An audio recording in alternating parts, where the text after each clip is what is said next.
দর্শক এখন নিশ্চিত রিপোর্ট বেরিয়েছে। কয়েকদিন আগেই আমি আপনাদের বলেছিলাম, তখন অনেকে বিরোধিতা করেছিল, বলছিল হ্যাঁ তুমি কি সব জানো নাকি, ওটা তো ভুয়ো খবরও হতে পারে।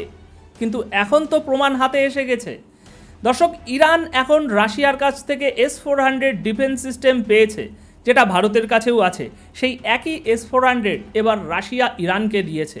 আর রিপোর্ট অনুযায়ী ইরান ইতিমধ্যেই তাদের দেশের ভিতরে এই S-400 এয়ার ডিফেন্স সিস্টেম মোতায়েন করে ফেলেছে।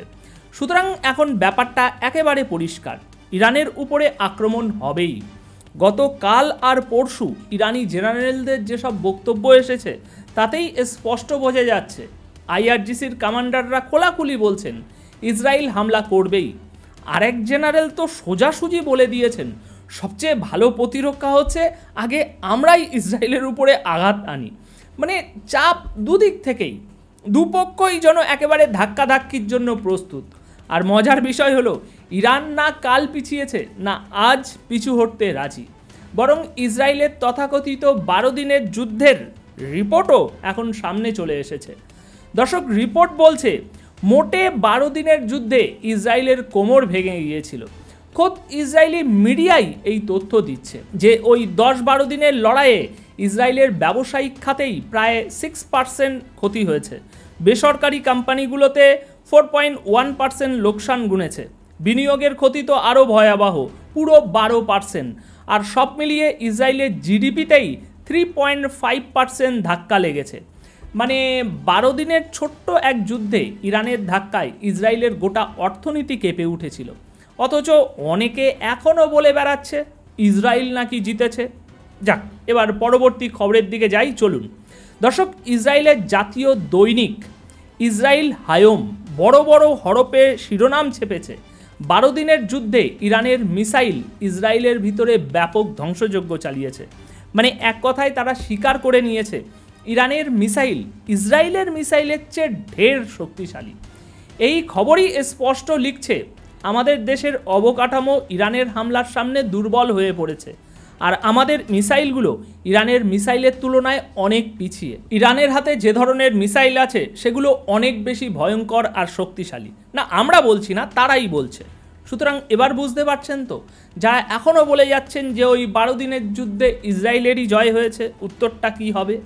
এদিকে ইরানের পররাষ্ট্র মন্ত্রণালয় আনুষ্ঠানিক এক বিবৃতিতে জানিয়েছে, আর্মেনিয়া আর আজারবাইজানের মধ্যে যে চুক্তি হয়েছে তাতে আমাদের কোনো আপত্তি নেই, কোনো সমস্যা নেই, বরং আমরা এটাকে ইতিবাচক হিসাবেই দেখছি। কিন্তু ইরান সাফ জানিয়ে দিয়েছে তৃতীয় কোনো শক্তির উপস্থিতি তারা একেবারেই মেনে নেবে না। মানে স্পষ্ট কথা, আর্মেনিয়া আজারবাইজানের সমঝোতা ঠিক আছে, কিন্তু যদি মার্কিন যুক্তরাষ্ট্র ওই সীমান্ত এলাকায় মাথা গলানোর চেষ্টা করে তাহলে সেটা ইরান মোটেই সহ্য করবে না। এবার পরবর্তী আপডেট হচ্ছে, ওপারে কিছু বড়সড় ঘটনা ঘটছে, সেটা এখন বেশ পরিষ্কার। যেমনটা দেখা গেল, সারা দুনিয়া রাশিয়ার সমালোচনা করছিল যে ইরানকে সাহায্য করা উচিত। সবাই বলছিল এভাবে নাটক আর কতদিন চলবে। কিন্তু দর্শক, এখন মনে হচ্ছে রাশিয়া আসলেই নিজের অবস্থান বদলাতে শুরু করেছে। মানে একটা খবর তো নিশ্চিত হলো যে রাশিয়া ইরানকে S-400 দিয়ে দিয়েছে, এই নিয়ে আর কোনো সন্দেহ নেই। এখন এরপর নতুন রিপোর্ট এসেছে, রাশিয়ার এক কার্গো জাহাজ ইরানের সামরিক ঘাঁটিতে নেমেছে। আর খেয়াল রাখতে হবে, এগুলো কোনো সাধারণ এয়ারবেস নয়, একেবারে মিলিটারি বেস। সুতরাং বোঝাই যাচ্ছে তারা সেখানে প্রতিরক্ষা সরঞ্জাম বা সরাসরি অস্ত্রশস্ত্রই নিয়ে এসেছে। কাজু, পেস্তা, বাদাম তো আর পাঠায়নি, তাই না? এখন সব মিলিয়ে যদি রাশিয়া সত্যি ইরানের পাশে দাঁড়ায় তাহলে সেটা ইরানের জন্য বড় সুবিধার ব্যাপার। দর্শক, এই হলো সেই খবর যেটা আমি পরশুও বলেছিলাম আর গত এক সপ্তাহ ধরে টুকটাক আপডেট দিয়ে আসছি। পারস্য উপসাগরের আকাশে এখন নিয়মিতই ইরানের ড্রোন উঠতে দেখা যাচ্ছে। এয়ার ট্রাফিক কন্ট্রোলের তথ্যই সেটা স্পষ্ট। আর এর কারণ কি? কারণ হলো ইরান নিজের সীমান্ত আর আকাশ সীমা পাহারা দিচ্ছে, কারণ ইরানের উপর হামলার আশঙ্কা এখন সত্যিই খুব বেশি।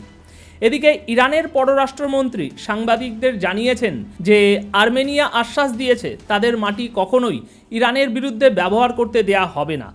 দেখুন সেই বক্তব্য। مذاکرات خصوصی به نظر مثل مذاکرات خیلی جدی بود. بله، مذاکرات خب واقعا خیلی جدی بود. ما بحث‌های جدی داشتیم واقعا.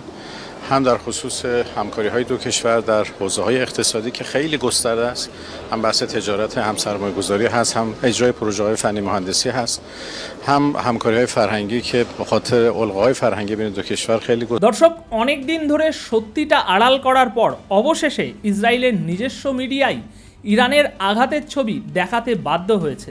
স্ক্রিনে দেখুন, তারা দেখাচ্ছে ইরান যে বোমা আর মিসাইল ইসরায়েলের সামরিক ঘাঁটি আর মিলিটারি হাসপাতালের উপরে ফেলেছিল, তাতে কি ভয়াবহ অবস্থা তৈরি হয়েছে। আপনারা নিশ্চয়ই মনে করতে পারছেন, যুদ্ধের একদম শুরুতেই ইসরায়েল এইসব ঘটনা চাপা দিতে উঠে পড়ে লেগে গিয়েছিল, এমনকি নিজের দেশের সাংবাদিকদের পর্যন্ত গ্রেপ্তার করেছিল, বিদেশি মিডিয়াকে আটকে দিয়েছিল, শুধু যাতে আসল ছবি বাইরের দুনিয়ার সামনে না আসে। কিন্তু আজ ইসরায়েলের মিডিয়াই দেখাচ্ছে ইরানের মিসাইলের আঘাতে তাদের ভেতরে কত বড়সড় ধ্বংসযজ্ঞ হয়েছিল। এক মাস নয়, বরং বলা যায় শত শত দিন কেটে গেছে, তবুও ইসরায়েল এখনও সেই ধ্বংসস্তূপ সারাতে পারেনি। ইরান ইসরায়েলের যুদ্ধ শুরু হওয়ার সময় আমি বলেছিলাম, এখন আবারও বলবো, যখনই ইরানের সঙ্গে যুদ্ধ লাগবে কোনো আরব দেশ খোলাখুলি ইরানের পাশে দাঁড়াবে না, বরং ভিতরে ভিতরে সবাই আমেরিকা আর ইসরায়েলকেই সমর্থন দেবে। শুনে রাখুন, যুদ্ধ প্রায় দ্বার প্রান্তে, পরিস্থিতি পুরো যুদ্ধমুখী। ইতিমধ্যেই আমেরিকা কাতারে ইরানের বিরুদ্ধে চারটি গুপ্তচরবাহী বিমান মোতায়েন করেছে, একটা দুটো নয়, পুরো 4টে।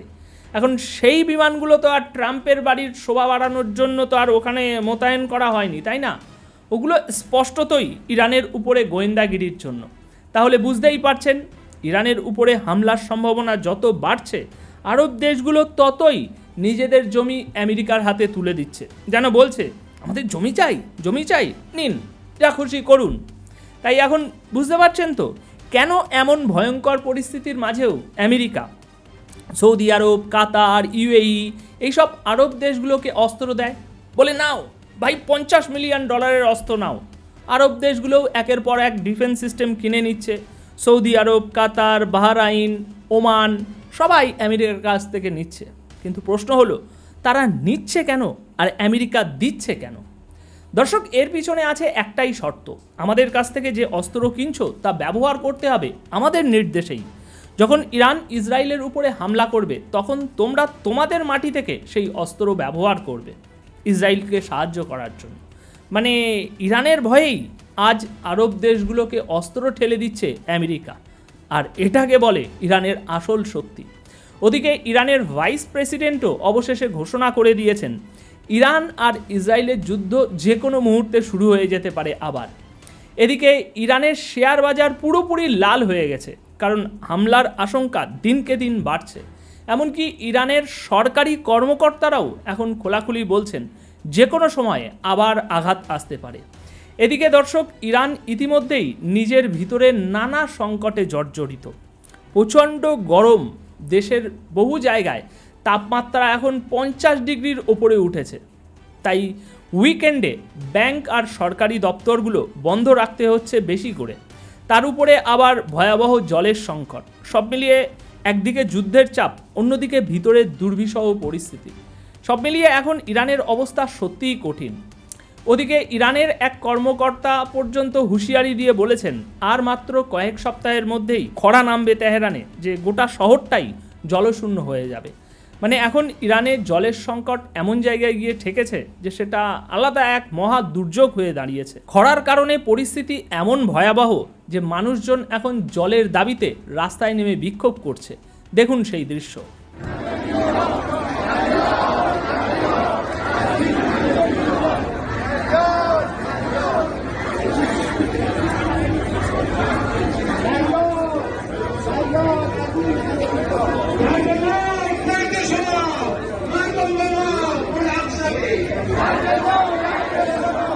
তো দর্শক, আপাতত মিডল ইস্ট স্পেশাল রিপোর্ট আপনাদের জন্য এই পর্যন্তই। এই প্রতিবেদনের বিষয়ে আপনাদের যদি কোনো মন্তব্য থাকে তাহলে অবশ্যই কমেন্ট বক্সে জানিয়ে যাবেন। ধন্যবাদ আপনাদের সকলকে।